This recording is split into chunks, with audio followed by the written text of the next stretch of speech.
I'm back out here at the farm today. This is the ground we disc up yesterday, and I'm just grabbing some of the bigger, that's not one of them, some of the bigger native grass root balls and so forth. It's pretty amazing how substantial those have gotten in the last 3 or 4 years. So anyway, I'm going to give it one more pass with the disc, and then see if I've got an operating drill here, and we might go ahead and try to throw some seed in here. We do have some moisture, so that's always good, and we have several days of warm temperatures here, so with any luck, ground won't get too cold because we're pretty late, and we'll get some germination and get something to grow. I am not expecting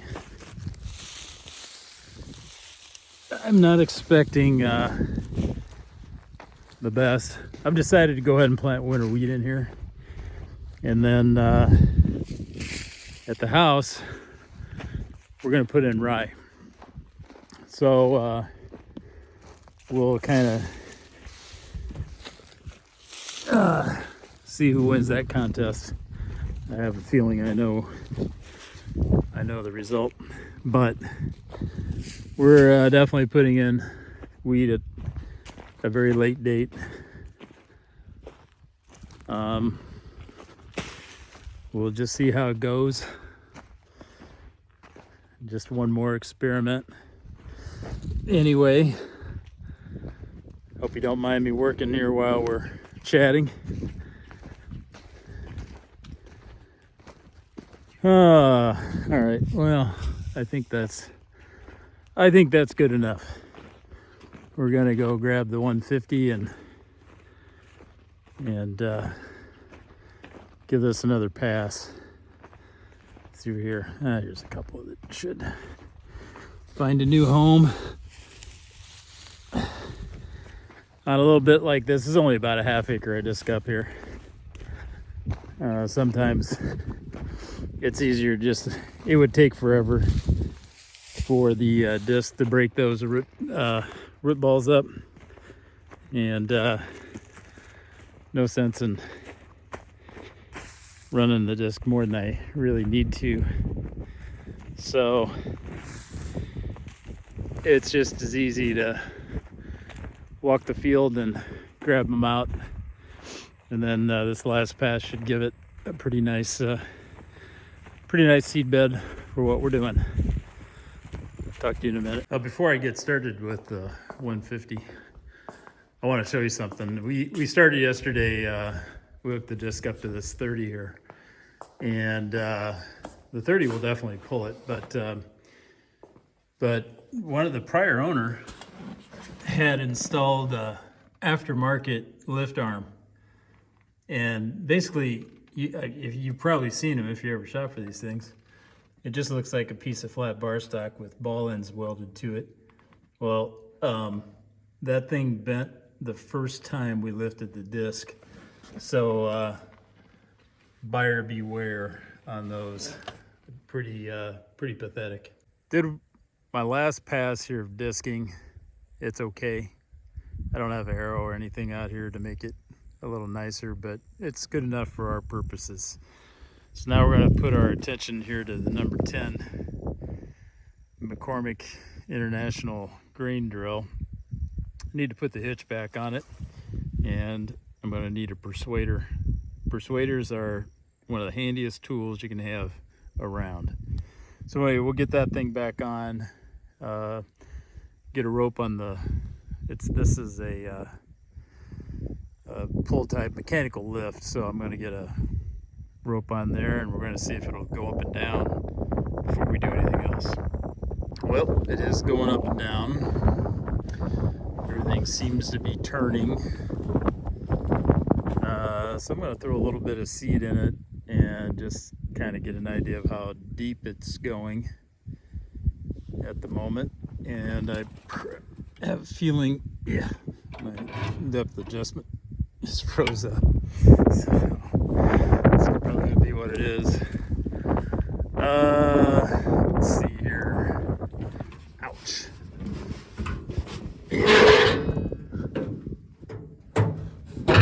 All right.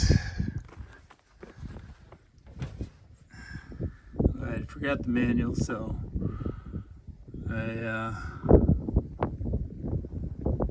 luckily we got this here. So we've got 100 pounds of seed and we got a half an acre. We're just going to plant it all out. So we're roughly in this area here, indicator setting 28 to 30. We're not going to get super scientific about it and test it. So we're going to hit this thing, set it at 28 or 30 and see what happens. So here's our adjuster. We're setting on, about 26 right now. We'll go ahead, we'll put it right there. This thing is not exactly complete precision. We're gonna put it there. I did,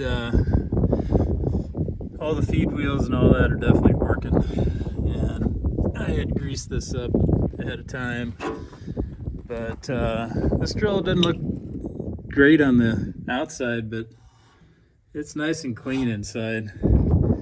Even the grass box is pretty nice. And then I don't think there's some pieces missing here on the fertilizer box, which I have no intention of using, but oh yeah, look at there. Why am I not surprised? Anyway, it's not horrible, but this isn't going to get used. Well, it is getting used, as you can see. So anyway, we'll put some seed in here. We'll see what we get. So this is what we're planting, and let me pull it out here. That's what we're planting. Now, I wasn't real selective on my seed choice. Mainly it came down to what was available close by in small quantities, and that's what we got. So this is a soft red winter wheat, basically, and we're going to put her in regardless of anything else. I'll put my little drags down too. Anyhow, we're going to load a little bit up here. We're going to see about how deep it's going, and then which I guess I can't really control anyway very much, but we'll at least see, make sure it's throwing some seed out, and we'll go from there.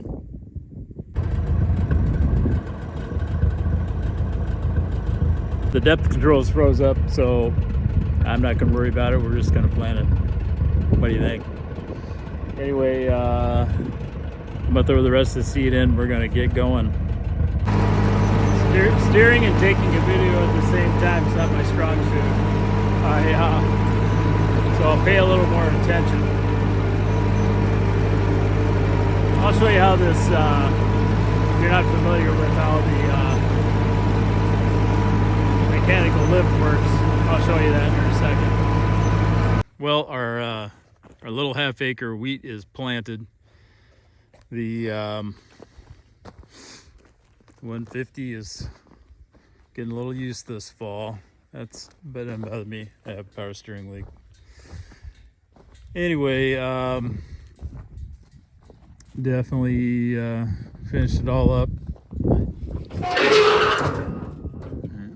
It's all cleaned out pretty much, and so on. So I did end up playing with my depth adjuster a little bit. I just need to do a little implement maintenance that needs to be freed up, because I really wasn't going deep enough, and